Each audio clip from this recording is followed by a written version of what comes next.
For the jaw, there are four main movements. You have depression, opening the mouth, elevation, closing the mouth, lateral deviation to one side or the other, protrusion, which is jutting your jaw forward, and retrusion, which is jutting your jaw backward. Any of these motions can be used as an exercise, so it is something to remember that if you see it on the chart, it's meaning move in that direction. You can also have stretches, so you can have a lateral deviation stretch where you're helping yourself stretch, pushing to a side, or you can also have depression or jaw opening where you're trying to help, where you're pushing the jaw. Oftentimes you'll be using your finger and your thumb, or you can just try and open your jaw as wide as you can. Tongue clucks is sticking the tongue to the roof of your mouth and then doing a clucking motion like a click.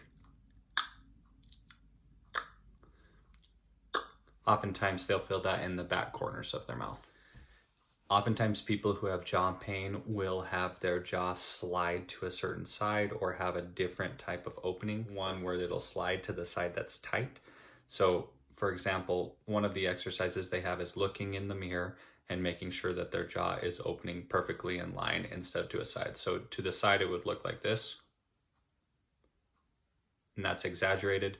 When they look in the mirror, they want to make sure it's perfectly straight up and down. One way they can do this is by holding their tongue to the roof of their mouth and then opening the jaw, which will limit the side to side movement. So they stick their tongue to the roof of the mouth and then open the jaw.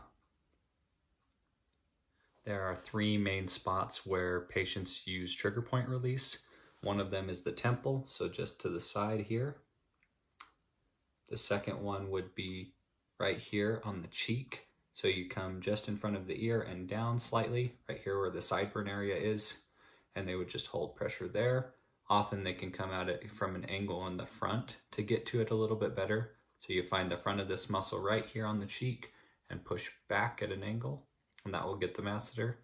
And then the third one that they do is actually inside the mouth. So they will stick their thumb and their finger together, hooking themselves right in the back. That one is a little bit more tricky to see or to do, but they're trying to pinch it just on the outside of their gums and teeth on the back corner.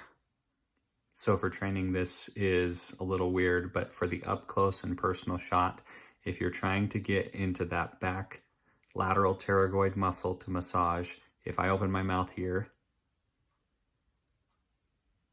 right where my finger was pointing is about where they need to be pinching. So way in the back, right back in there, and they're pinching it between their two fingers. But often patients can have popsicle sticks that they're biting down on. They bite down and then wiggle their jaw back and forth side to side. They can also do this front and back as well. So bite down on something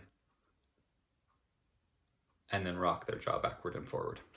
Just like for the shoulder, the jaw has isometric exercises more for strength or resistance. And you can, for depression, you could just put your hand right on the bottom of the jaw and resist opening, or have it open and push it up isometrically.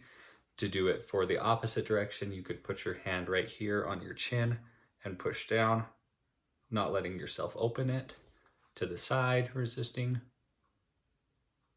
And then also protrusion and retrusion, which is forward and back. That's less common to have to get resistance just because it is a small movement.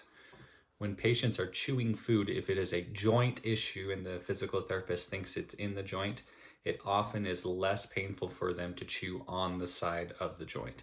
However, if it's strictly muscular pain and they just get it from chewing something, crunchy, chewy, sometimes it's better to chew on the opposite side if it's a muscular injury. So ask the physical therapist if you have questions about that.